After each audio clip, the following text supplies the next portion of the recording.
Hey everyone! Today's special for me episode. I have actor I really admire. My guest is a Canadian actor, producer, director, writer, photographer. Does everything. Christian Campbell.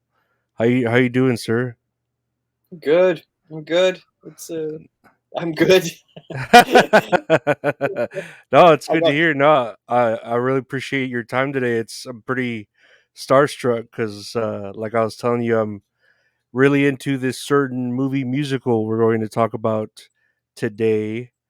Uh, but when I was researching your past like films, I saw that yeah, you did a movie called Trick in yeah. 1999, Mhm. and I just wanted to ask you real quick about that. That's interesting because I was reading about it. I hadn't actually seen it. I want to see it now. It's a gay romantic comedy, and I mean, this is stuff that's like pretty topical right now, and you were doing it 25 years ago, almost 25 years ago. Like how was that? Like, did anything conflict with you for that? Like your religious, any sort of religious upbringing or your own beliefs? Like, did you were you against any of it, or did you embrace it? Oh, I embrace it. I mean, I was, I'm a man of the theater. I've been around like fourth generation actor in my family, so we're very progressive. My parents were both, European Catholics. My dad's from Glasgow, my mom's from Amsterdam, so they were Catholic when they were in their upbringing. But by the time they got to the United States, and once they had gotten into their 20s, they had sort of moved away from the church, and so that was what sort of a belief system that I was brought up in. So there was no sort of judgment going on about that for me. Not only that, I was introduced to the theater world pretty early through my dad and to my mom, and so that's just more sort of, it's an open, beautiful place of people of all types. It's a very sort of theater's been well ahead of the curve in terms of society for decades, if Hmm. not centuries. In terms of the theater community. So yeah, when Trick came along for me, it was just it didn't it wasn't for me. It was a good script. It's a great movie. It's one of the proudest movies I've done, actually. It had a real impact on people, which I like to do. I like to make films that I enjoy working on the films that have impact, Hmm. and this one was very impactful in that it was just a sweet love story about two young guys meeting in a New York nightclub, trying to find a place to hook up, but they're unable to find a place to hook up around the city, like an apartment or whatever, because one of them is, he lives over in Brooklyn or whatever. And but by the end of as the sun's rising and they have not been able to find a place to hook up, they find that we're actually quite smitten and maybe even a little in love with each other. And it's kind of like this fun, beautiful romantic comedy that at that time was really important in 1998, 99. It came out in Sundance, because so many films examining the gay life style, but also just what it meant to be gay, often had to do with dying of AIDS, drugs, depression, all the things that the community was dealing with, Hmm. um, and continually, because we were still grappling as as a society, as a civilization, about accepting this into the fold. And Hmm. so these people felt like, a lot of the movies were about being gay and suffering and being on the outside and being excluded. And for the first time, it was a movie about hope and just sweetness, and it felt like a little 1950s love story, really. And that just caught on, and it became a cult hit. It became quite a hit. And still to this day, sadly, it's not around. You can't stream it anywhere unless you like download it in weird places. But they're working on it. They're upscaling it because we shot it on Super 16, and it's a beautiful movie. It was shot beautifully, wonderful performances. Tori Spelling is just amazing in it, and there's a great comic turn in it, and just so many good people in it. So you will start to see that probably streaming this year again once they get it upscaled and 4K'd and all that stuff. Well, So that's great. No, yeah, yeah, I saw that. I was like, wow, that's very like ahead of its time, like it because was. they're doing movies right now that, of course, they're a dime a dozen now, those kinds of movies. But back then, yeah, like you said, the gay characters, it was always depressing, or Mhm. they're there for comedic aspects in movies, so to have a Yep. love Yeah. story is pretty like way ahead of its time. Like, and I was like, Yeah. wow, that's Yeah, just a love interesting. story, and they're healthy. They're healthy people in terms of mentally, they're not grappling with too much, and it was great. I mean, I look forward. I mean, you should watch the film. I'll come back and talk about it. It's, 'cause you're right. I'm really glad you brought it up because it is I actually reached out to the producer and was like, "Dude, why is Trick not streaming right now? Why can no one find it anywhere? It's so topical. The younger generation have never heard of this, and this could be important to them. Like, for them to find a film that speaks to them and just makes them feel okay and not like they yeah, just all of that." So, and he was like, I hear you. We're working on it. We just need to like work out contract stuff and all this stuff." So Yeah, like I said, like that movie that just came out, I think it was called Bros, where it was mhm. about, two gay people who love each Yep. other, romantic comedy, and I was like, man, you did this almost 25 years ago. That's amazing. Like, I don't know, it's Yeah, very ahead of its time. But it now, for the reason I do have you here, and I know you have like an illustrious career, hmm, but I wanted to really make it about today, the movie musical theater production Reefer Madness, because I'm just obsessed with it. Like, I yeah, swear I have the music on just a regular playlist. I've seen it well over probably 40 times. that's It's a amazing, man. great, yeah, That's great. I'm really it's a glad to hear that. great, no, it's a great musical, in terms of Yeah, like, plot, and then it has meaning to it. yep. And wanted to ask you here, let's see. You had started, you were there from the very beginning, right? You were Jimmy Harper from like Day one. day one, right? Yep. Uh, Day one. and that Basically, was in, uh-huh. yes, that was in 1998, and Hmm. what had happened is that the writers, they were two college buddies, and they were writing together at that time. They're both like good Hollywood writers now, clearly on strike right now, but Hmm. um, and they came up with this concept just on a drive down from I think it was San Francisco down to LA. And by the end of the drive, once they had come up with like has anyone ever done Reefer Madness as a? And by the end of the drive, they had written the first song, which I believe either is the opening number Reefer Madness or yeah, and so that's what got kicked it off for them. And then by 1998, they had gotten together with Andy Fickman, the director, and they started doing casting. And the writer Dan Studney, or one of the writers, Dan Studney, was second or was he third ADing on my sister's show Party of Five, Hmm. and he was like, "Yeah, I'm doing this musical, and we need this all American boy." And my sister was like, "You need to talk to my brother." And so that's when I came on in, just showed off my dimples and sang a few songs, and I was in. I was Jimmy Harper. Yeah. And what attracted you to the role? Like, because I back then, I mean, now reefer marijuana is like, everyone has their own strain and stuff, but back then it was very, like, I remember being when this came out, at least the movie. I was in high school, and there was all the programs for dare and stuff against, drugs and marijuana. What like Nancy attract Reagan's ghost over everyone. Uh-huh. It made me think, like, what attracted you to the role, and did you have any, like, indifferences because of the marijuana? Like, were you pretty open-minded about, marijuana back then, or did you have any, like, did this conflict with you on your beliefs of, Uh, no, it didn't. Because again, my mom is from Amsterdam, and so that mm. tells you all you need to know. And so for me it was not about that. I'm coming from Canada, tends to be a more progressive place. I mean, yeah, we are still dealing with sort of the Nancy Reagan don't just say no kind of leftover crap. um, but what attracted to me most to the role was that that show is really not about marijuana. It's about propaganda. It's about Mhm. misinformation. It's about the agendas of that of usually financial interests that target disenfranchised or minority groups or small sort of on the outset of society groups for their own kind of financial means target these people because it's expedient for them. That's what it was about.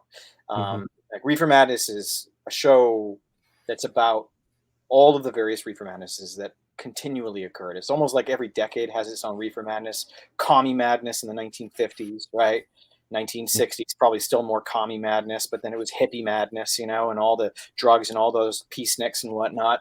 And then in the 1980s, it was crack cocaine, which was wink wink, really about black people madness, right? So Mhm. each Mhm. decade has its own form of madness. Currently, we're dealing with trans madness, right? So it's just Mhm. it's constantly this ploy, this tactic that's used by usually people who have an agenda that they need to accomplish, but they use this small issue on a disenfranchised group as a way of bumping up, raising money, taking care of financial interests, whatever. That to me was what the heart of this show was, and that's what got me into it. So that's why I'm still involved with the show. I'm producing it now. We're gonna. I mean, this is I'm probably jumping ahead here, but we're looking to produce it as the 25th anniversary in Los Angeles next year. Oh, wow. No, that's great. I'm glad it's still, First here, alive. first here. I'm glad it's still alive and kicking. No, because Yeah. like I said, I've literally, like, there was a point where I'd watch it, like, once a day, and it's just I don't know, it's Well, good tell me. music. Tell me, what do you love about it? Why? It's just good What? I like musicals, I do, Mhm, like, I grew up, like, with, the cartoon musicals, like Brave Little Toaster, Little Mermaid, those, like, mhm, the Broadway plays, and, this one, it's just got a good soundtrack, and then once I watched it and I started reading more about, like, I'll heard the commentary, and then there's a book, I don't know if you know Reefer Madness, by Eric Schlosser, mhm. Yep, where, yeah, yep. he talks a lot about kind of what the movie is about, where, they used, it was more about the paper industry, and, oh man, this guy didn't want to lose any money, so he created the propaganda, and it's William almost Randolph like, Hearst. uh-huh, Yep. and it was about, like, kind of like what we're going through now, where you see it on the news and it must be real, whereas back Yep. then it was printed in the newspaper because he had a paper company, so it must be real. And it was more about, oh no, hemp is a better alternative to paper, it's cheaper, and here's William Randolph Hearst, I believe, with the paper companies, and he just didn't want to lose any of his money, so he created this film, the well, like, all that propaganda, and then I believe the film as well, right? The old propaganda Old movie. 1936. He had nothing to do with that. That was a church group and with a little bit of government money that put that thing together. That really awful piece of cinema that is what gave us the satire we have today. Yeah. 50 minutes you like you will never get back.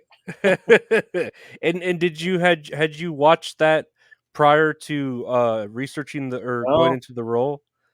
no, I mean, as soon as I got cast in it, then, Andy Fickman and Dan and Kevin had done tomes of research on it, so they gave us all sort of a book of just, like, getting the background on it, much like the story you're talking about, that was taught at an earlier time in the process, and then, of Mhm. course, we all watched the movie together, the original 1936, and then from there, that kind of really helped us set the tone and the satire of what we were doing on stage. Yeah, No, yeah, so definitely. It's very real wacky if no one's ever seen it. It's in the free domain. It's yep, yeah, it's ridiculous. It yeah. and then Just hit, watch it on YouTube. Yeah, yeah, you hit the nail on the head, like, with it's basically it in musical form, like, yeah, yeah, with yeah. yeah. I and I remember, I don't know if you can correct me, because I was listening to the commentary on Reefer Madness, and during the run of the play up until around 2001, it was, like, real big. It was, like, really catching traction. It was selling out, whatever plays, Reefer Madness. And then did 9/11 hit and kind of slow it down? Like, Well, actually, here's what happened. We opened like I said, we opened in 1998. We only thought we were going to be open for 2 months. Theater. No one goes to see theater in LA. That's just generally like the rule of thumb. It's really hard to get Los Angelinos to get into their cars and go and see your show, and park their cars and go and see a show. Culture for Los Angelinos is a different thing. Hmm. So we didn't expect much in terms of beyond a 2 months run, but we really caught on. We had something. We had something people wanted to watch. It was funny. It had a political. It had a voice. It was saying something, and we had a dynamite cast of people who all really believed in the show, and that really came across, I think, to the audience. It was only a 100-seat theater at the Hudson on Santa Monica Boulevard and Hudson, and we ran for 2 years, and we swept a lot of awards, and we were kind of like the runaway hit, and all of us really had a fun time. It was even a difficult run in that with a 100-seat theater, I think we were charging like $25, maybe $20, $25 a seat. Like Mm. the basically when we had full houses, we were still losing money, and Yeah. so there was a lot of times when the producers were like came to us like, we're really in trouble, guys. We just tear up our paychecks because we believed in the show and we wanted it to keep it going. I even at one point got cast in a pilot for a TV series that shot in France just before we were about to open the show for the first time. And I took my advance on that pilot and paid it to the production to have them hold and continue rehearsing without me so that by the time I get back, I could continue to be, I wanted to hold my role in the show because I believed in it that much. Man. So we did a 2 month run, a 2 year run, sorry. And then, eyeballs were on us. New York came knocking, and the Nederlanders, which are one of the bigger New York Broadway producing families, saw the show and saw what was happening, and that we had a little bit of a little piece of gold here, and they said, "We're bringing in you a New York kid, and we're going to do an off Broadway production." So that all happened, and a part of the cast went with the show. I was one of them, and we went to New York. We recast Mary by this young actress who had just barely gotten out of Tisch acting school, named Kristen Bell, and she came to the production of that we did in New York. And then, Kristen Bell, I was married at the time to one of the cast members. The one she played, Erin Matthews. She played Sally, the reefer slut, Hmm. and I had a little apartment near the Variety Arts Theater, which is where we were performing, in just below the 14th Street line in New York. And because we were in rehearsals, and Kristen was all the way up in Washington uh, Park, she stayed at our place that night because we were in deep in tech rehearsals. And I went out for a jog the next morning and watched the second plane hit hit Tower Two, or the tower, Jeez. Uh-huh. while I was on my run, and ran home. And Kristen and Aaron and I watched the towers fall in our apartment. And that was 3 days before we opened Reefer Madness. So Yeah. not a good time to open a show that is about questioning power and authority, Mhm. Mhm. and you know questioning what you're told to believe when the drums of war were quickly starting to beat. And so we had a short run in New York and closed down, much like many other shows did. And we were also below the 14th Street line, and that was like cordoned off. So if you were in New York, or if you were below 14th Street, you had to stay there, and if you were above 14th Street, you had to stay there. So it also like chopped out a massive part of our audience. Oh, So man. it was a so that closed the show, and we all just listen. We all we're okay. We're like, a show. It's fine. 9/11. There are people who've lost. I knew people. I lost friends in the towers, so that was not really our thing. And then the writers went back to L.A. and quickly set to work to adapting the show into a stage play. A screenplay. Mhm. And then we all were gathered up for a reading of this screenplay. I think maybe in 2003. And then Bob Greenblatt, who was recently just the new head of Showtime, came and saw and walked out halfway through the reading, and we got a call by the time the reading was ending, and he's like, "Showtime wants to produce this." So Hey, that's that's how great. that's how it happened. Yeah, yeah, Yeah, no, I remember hearing in the commentary, like I said, about 9/11 kind of slowing, like you yeah, said, halting everything down, and I mean, of course, it was a tragedy, but then to slow the momentum down because obviously y'all were kind of firing on full cylinders there until that kind of yeah, stopped the whole world. We paused and thought about everything. yeah. Uh, no, I get that. And so finally, around what 2000, I know the movie came out in 2005. I'm not sure when you all started the film Shooting. adaptation. Yeah, we Uh-huh. shot it 2004 up in Vancouver. And of course you had you the main the lead Jimmy. You had Kristen Bell, who's a kind of a big deal now. She I think people just a know her little. a little bit. People know her. Alan Cumming, who Yep, like great. really, Great brilliant. voice, great Yeah, everything, could do anything. You had the guy who played the Crypt Keeper. I'm trying to remember his name. John J- Kassir, and he was John in our Cusack. original cast back in Uh huh. LA, all the way back. Yeah. And your sister was in the movie. Mhm. Nev Campbell. I Yep. don't know if she was at her any height of popularity at this point. I don't know why I didn't Oh, I research mean, that. well, she was. I mean, she's always been great. Hmm. People love my sister, and so her coming onto the project helped the project continue to go forward because the more names meant something, right? Hmm. I don't mean as much really to the executives. Kristen Bell means something, but to have Nev Campbell on it was like, oh, okay, we definitely should put some money into this movie. Yeah. Yeah, And did you have to audition like for your own role? Was there like a chance that there, maybe you there, wouldn't there have was. gotten it?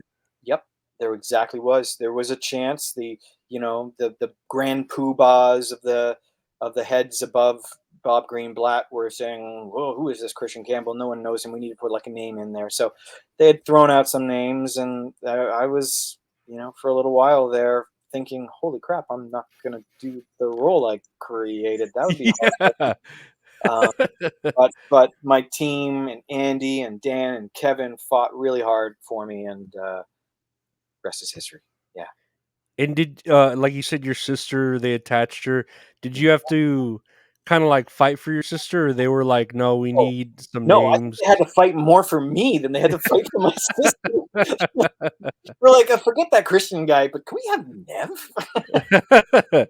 I know, because that character was originally like a man, right? So they kind of Yeah. like gender swapped it, Mhm. Yeah, and yeah, yeah, no, that's interesting. Like seeing her there, and I don't never, I hate to like say I've never seen the Scream movies because I'm not a horror buff.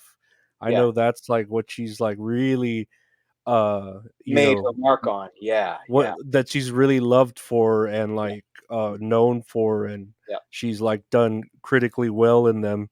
yeah. But seeing her here, it's interesting because that's like what I mostly know her from, and she's just doing like a dance number, and I just saw her actually in that new show Twisted Metal. Oh, yeah, uh yeah, she was like a character that, oh, she seems nice, but she's like the evil boss type person running a city, like a mayor yeah, type character. yeah, yeah, So it's interesting. I was like, oh shoot, it's Nev Campbell. Hey, like yeah. I That's know her great. from Reefer Madness. Yeah, I haven't seen it yet, but I heard from her. She was like, "Oh, yeah, I'm in this movie Twisted Metal." I was like, "Oh, cool, I gotta check it out." I'm sure Yeah. I'm sure she's one of the best things in it. So, Oh no, she's great. She's yeah. one of those like, oh, where's this going with her? Yeah, yeah. Uh, no, it's great. And then I have here two of my favorite songs from the at least the movie adaptation, even the because I've heard the Broadway renditions too, like on the soundtracks. Mhm, There's Murder, mhm. the Murder song, and then the Orgy. Yeah, Did I read that right? That Paula Abdul helped for the New York version. choreograph the orgy? Yep, for the New York version, she was our choreographer for the show in New Hmm. York, the short-lived show. But yeah, she was our choreographer. She came aboard once we were going to New York, and she had loved the show when she saw it in LA, and then she was sort of like, "Ooh, fancy Paulo Duo. Let's have her." And how was that working with her? Because I imagine you start in theater. Where you like I know you sing like amazingly. Dancing, was that like a part of it too? Were you trained in that as well? That line that I have, I got two left feet and they're on backwards. That kind of is really me. Even when we were doing the show in LA and New York, the writers were always like, or the director was always talking to the choreographer like, whatever you do, just have him stand in the middle and have everyone dance around him. Just do that. So And for the song "The Orgy" in the film, okay, I'm gonna pretext this. I'm a straight man. I'm not gay or anything. I do yeah, watch wrestling. Uh, but whenever they like strip you down to yeah, your boxers, you're like shredded. You, I'm you have shredded. you have abs, right? And I'm like, dude, Christian has better abs than Jesus whenever he takes off his robe later on. You know, Can I get that as a quote for you for my website? Better abs than Jesus. well, yeah, because there's a I'm point quoting you like on that. when you have the "Listen to Jesus, Jimmy" song, they pull off Jesus's clothes, Uh-huh. and he Yeah. he looks all right. Don't get Yeah. me wrong. For Yeah. a depiction of Jesus, he looks good, but like when you're stripped down, you have abs of like you're fit. Was there a reason you were I just that fit? was I was just first of all, I'm always been a runner all my life. Mhm. Since I was 16, I just took up running and never competitive, just something I do on my own. I'm not like a team sport guy, so that was something I could do on my own. And so there's that as my baseline in life, but also when I was leading up to the movie and knew I had this role and knew that this was a great role and I just wanted to be feeling my best self.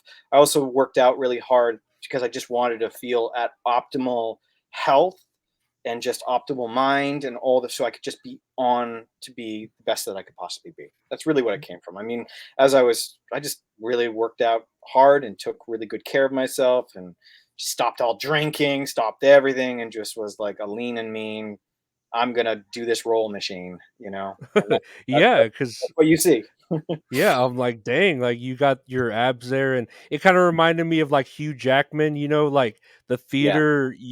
It's almost a workout in itself, like live theater where you're singing, you're dancing, like it's a lot of work. And Well, that is something. I mean, the role of Jimmy Harper on stage, I mean, it goes. That role is nonstop for the entire show, which is I would come off of that show sweating and just drenched and felt like I'd done a sprint. And what the blessing of it was is that shows went so quickly for me because there was no time to think. It was just like I was in flow the entire time. Mhm. Um, and so, yeah, it does. It's a very physical role too, in terms of not just the physicality of Jimmy's kind of hyperactive, drug-addled self, sort of that satire of the movie, the 1936 movie, which makes it look like they're more on meth and cocaine than Uh-huh. marijuana. That too is like an entire kind of body exercise itself. Doing that constantly. So, yeah, so, that was also really the reason why I wanted to be ready physically for the role. And Yeah. they also told me that I was going to be basically in a G string with you know a marijuana leaf. So I was like, Yeah. I should probably work out for this. And was there any like uncomfortableness in that, or were you kind of used to you again go with the flow? Were you like, no, anything for the Everything, production? everything. I mean, the thing is, I think how many days did it take us to shoot the orgy scene? And it was, all of us are pretty much like naked, half naked, whatever for it. Mhm. But it's comical. This is humor. It's kind of absurd. So the first basically about maybe half hour, we're all kind of standing around awkwardly on the set. And then after that, it was just we didn't even know. It's just we may as well just been on a beach, right? You're just on a beach. That's it. It's just And I love the subtleties I always notice in the orgy scene, and then in the Jesus scene when the men pass by you, you kind of give them this weird look like yeah, I don't know about this. This is the 1930s. Why do boys look like boys? Ooh, It's just so funny because I don't know if like I'm glad you that caught that. was yeah, I don't know if that was written in the script, like how you have all these hot chicks and you're Yeah, there like, yeah, yeah, and then a couple of dudes pass by dancing by you, or they they're seem to be kind of into it too, and I'm like, yeah, and "Ugh." you're like, I don't know about this, you know.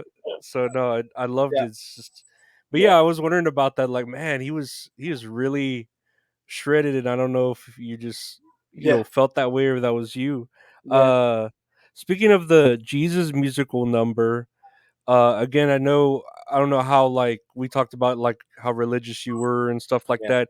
Did you ever have any like objections to the number? It being like so like of course it's poking fun at like Jesus and this and Mhm. that. Like you could almost call it like I don't know sacrilegious. I don't know if that's too harsh on it. But did you mind that with like any sort of your religious? Did was there any pushback on that? No, I mean, for me, not because first of all, it doesn't make fun of Jesus. It makes fun of what people have turned Jesus into, Hmm. right? Hmm. Jesus probably would disagree with about 90% of the stuff that's talked about Jesus today. He probably would have been like, guys, I told you, don't turn me into an idol. Number one, I told you you'd do this, you did it. You're all wrong. Promise you, that's what he would say. Uh So for huh. me, it's not, this doesn't send up Jesus, it sends up the institutions, the mythos, all of all of the various problems that he's been turned into by people for their own whatever their agendas are, which is again another form of reefer madness, right? Hmm. Misinformation, disinformation, molding, and misinforming people. So so to me, it's if anything, it's an ode, it's a love, it's a loving sort of like nod. You can send him up because you know what, it's Jesus, and you can send it up, and Jesus would have a sense of humor about it for sure. The people that don't have a sense of humor about it are the institutions that have created themselves around him. Hmm. No, you're right. And Yeah. the people depict Jesus as this beautiful man, like how he is, and it's Mhm. like, well, he was probably a tanned, pretty tanned dude. I don't know how you could be that white complected in the desert. Yep. Yeah. Yeah, no. But Uh, going back on that question, I mean, now we didn't have any problems with it because it was to us there were bigger things we were talking about. But yes, when we would perform it, particularly it was obvious in New York. In LA, it was harder to extricate yourself from the audience because you had to literally walk across the stage to get to the exit. So I'm sure if there was anyone who was offended by that number, they basically were penned in and felt like they couldn't escape. While as in New York, when we had the show, we would always be able to tell during the Jesus number, there might be like once a week, like a person or two or a couple would leave during that number. And a little pride in yeah. that. It I know the movie opened like my eyes to like the propaganda of marijuana and the ideas of William Randolph Hearst, his paper Yes. company and all that. Let's see, did you read the book by Eric Schlosser, that Reefer Madness? I read it a long time ago. I have to reread it actually because I'm deep into the research again. We're actually going to build a brand out of Reefer Madness now. So during COVID, we were supposed to actually open the show in New York, and then COVID hit. So it's funny. Every time Reefer Madness wants to open in New York, a major global disaster descends upon us. So I can tell you for sure that we are never going to New York again. Saves you all. Just I'm doing it as a favor to you all. So, Uh-huh. but what was I getting at there? Anyway, I don't even know what the No, and I would say now that we're in 2023 and it seems like everyone and their mom has a marijuana strain, do you think the satire like would kind of still hold up as far as we have like Urkel making his own marijuana, like yeah. Purple Urkel, You still like it, Oh yeah, no, I love it. right? So I think it's again, it's not about marijuana. If anything, I think audiences are even more primed to watch something like this now. because we've now seen how integrated it's become. Now we see just how what a travesty, what a disaster it was that 26 million people have been incarcerated for possessing marijuana in the past 70 years. We all see that, and this show sends that up and shows that this happened and can happen again in a different way. So be wary, and always be wary of the people that hold up the cross and wrap themselves in a flag. Mhm. Yeah, and there's a lot of that, going around right now. Yeah, Yeah. without having to mention anything.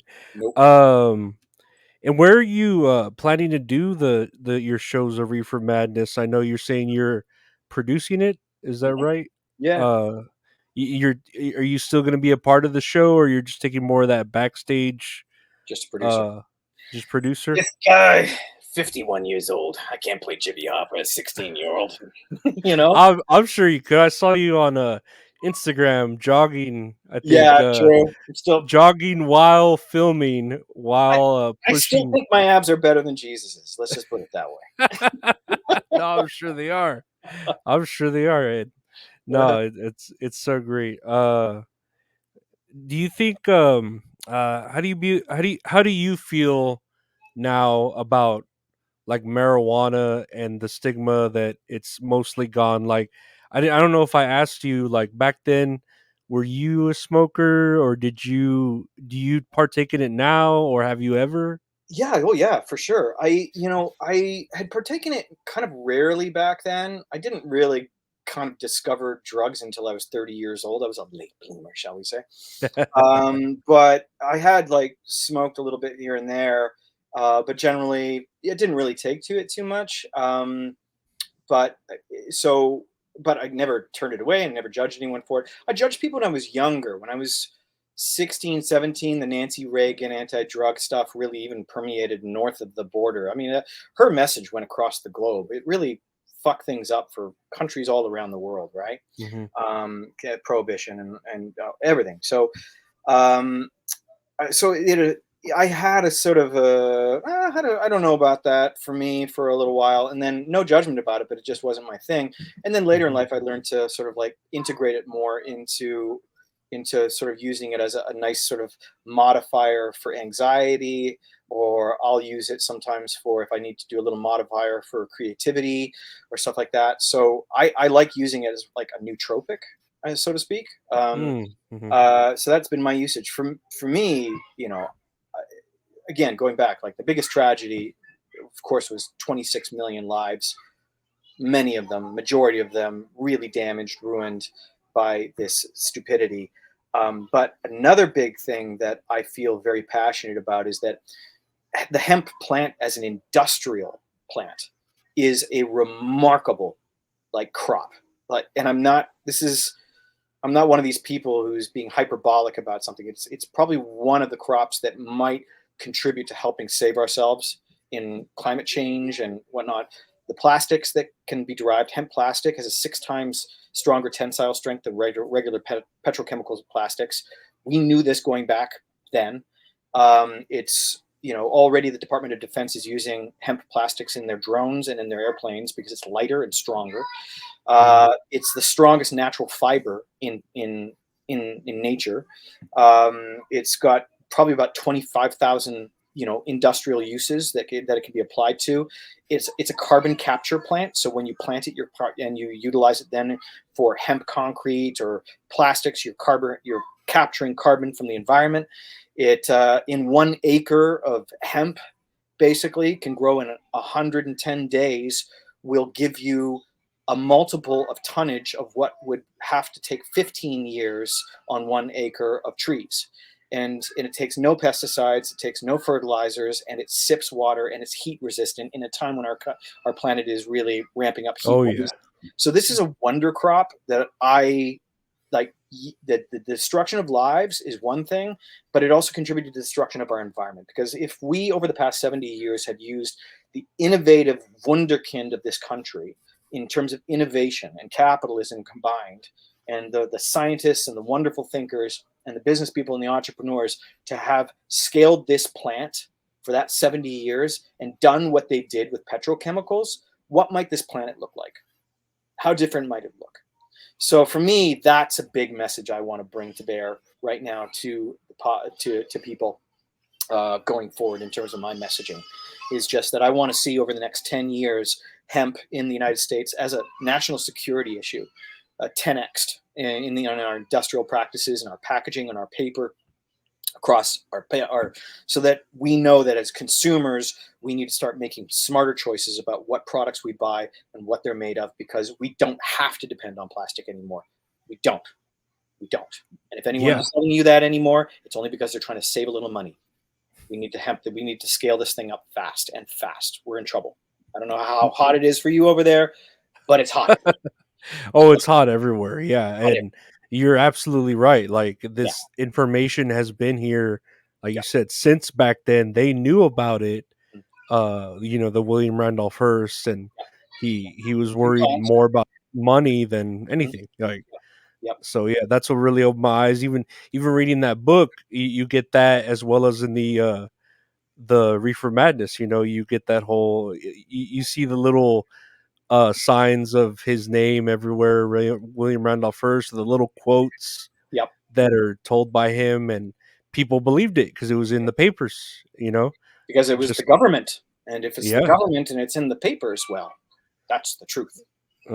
it just like nowadays. Hey, it was tweeted out, or it Mhm. was in the news. I saw it on the news somewhere. I read an article. Well, Yep. anyone can make an article. Yep. Yeah. Uh, no, that's pretty much like all I had really as far as thank you so much for your time. I mean, I can ask you like a few more things, like what were your favorite songs to sing? Like are there I'm sure they're all great, the ones you're in, but are there any where you're like, man, I can't wait to like get Sing to that this song. number, or I always loved the closing number, "The Truth." I love the Mhm. lyrics. Just go back and like read those lyrics. They're great. Once the reefer has been destroyed, we'll start on Darwin and Sigmund Freud and sex depicted on celluloid and communists and queens. When danger's near, exploit their fear. The end will justify the means. Oh yeah. It's just that's the thesis of the show for me, and it gave me chills anytime I sung that at the end of the show, because it was just such a powerful message, and especially during when we were going through 9/11, there were some powerful lyrics in there. And it's ringing true right now, like the end will justify the means. That's Yep. it's scary whenever you think about it, that or I don't know. Yes. You know. I know. Uh, You watch this how many times? You know. yeah, I We get know. Yeah, we get we it. yeah. What did you like more? Like I'm sure the stage play you probably have more of a connection to than the actual movie. Did you like the adaptation of the film compared to the stage play? Like, was there something you wish they added or subtracted, or made any different? I think we improved. We improved from the stage show. We added Mary Jane, Mary Lane, which wasn't ever in the stage show. So that number won us an Emmy as well. As it got us an Emmy award. We won for best original song in a show that year. And that's a beautiful, great song, and one of the more sung songs in karaoke. And so that I thought was an improvement. If anything, when we do this 25th anniversary coming up next year, we are going to be taking some of the stuff that we learned during the movie and adapting that, folding that back into the show. So what we're going to do on stage next year is going to be yet another iteration of Reefer Madness, and what we hope to be an improvement. By the way, that's my daughter in the background, and we've got 4 girls in this house. It's a hurricane right now, so Oh, all my geez. girls, just one of my girls, and yes, Oh no, I have two nieces, and okay, I'm glad. I feel like the women are our future.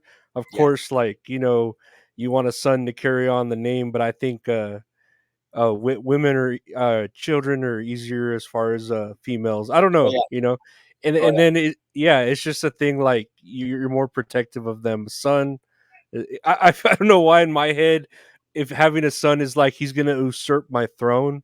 like like I he's always gonna. Uh anytime I have someone come across like, how many kids do you have? And anytime someone answers like two boys or three boys, I look to them and I go, "Thank you for your service." Boys will be boys. That's Boys will all I be can say. boys. Yeah, I I feel think for about you. myself, and it's like I wouldn't want to raise myself. Uh, do you believe in secondhand high? Secondhand high? I mean, I guess maybe I've experienced it in my life where I've been in a room and there's been so much weed that you kind of feel a little more relaxed. You don't get super high from it, but you definitely feel it's almost like a microdosing kind of effect to it. Yeah, Hmm, for hmm. sure. Yeah. No, I remember because I would never partake in it, but I had friends that would always smoke, and I remember being in a room and we just kept playing the chorus to Bon Jovi's "Living on a Prayer" like Yeah. over and over and over again, just the chorus. Uh huh. Because Jesus said we gotta hold on to what we got. Doesn't matter. Just over and over again, and it was the funniest thing in the world to me. And I was like, okay, I think this is what being high must feel like because Yeah, I could not exactly. stop laughing. Or you got a contact high just from the energy of being around people too, can Hmm. get you high, right? So, yeah. And last question, just for me, what's your go-to snack for the munchies whenever you get the munchies? Yeah. Oh, munchies if I'm smoking or just munchies in general? Uh, Let's save your smoking. Yes, thing is, I don't get munchies anymore when I smoke. I used to when I was younger, but now I don't. I think it's also because I'm more sort of like modified with my smoke. Like I've learned how to like control it and leave it because Hmm. I don't like to get so high that I can't be creative. Like I like to be an effective person, and I if I can use it to make me a better worker or more organized or more creative, that's how I like to approach it. So I don't think I get to a place of being high, but I would say my high food is basically that's my non-high food too is pizza. I've been that since I was a kid. I mean, Moment on the I'm lips, a human forever on being. the hips. It's exactly. No, that's it, man. I appreciate your time so much. I hope nothing but the best for these future productions coming up of Reefer Madness. I can't wait to hear about them. I'm glad it's still being added onto and being kept alive, Yeah, even after so long. Because I'm just like, I love other musicals like Chicago, the Disney ones, but this one seems so cult, favorite that I wish it's one of those things where I'm like, why doesn't the world know more about this? Like, this is yeah, so good, and that's why I guess I asked you on here so we could like, hopefully we could spread it more and tell the world about it because it deserves to me more than it gets. yeah. No, I agree. Yeah, but that isn't that part of the charm of a cult film is that it's kind of the inside thing that and other people don't know. I mean, the amount of times I've had people who have come up to me who are fans of Reefer Madness who'd say, "Oh, back in high school, oh my God, we had the CD or we had the DVD and we would pass it around, and we would just it was what formed me. It's what made me love musical theater because it was Mhm, theater that was funny. It was kind of sexy as a high schooler, had a Rocky Horror feel to it, but then it mhm, said something that was defiant, that kind mhm. of was saying something about like how we need to change the world, and so it spoke to those younger people, and they liked the fact that it wasn't known, so they had the inside information, right? So in that sense, it's kind of gone. It's been a slow cook. What we do know is that more and more productions every year get made of it at colleges, at community centers, because we see the receipts from Concord Theatricals, who represents the musical.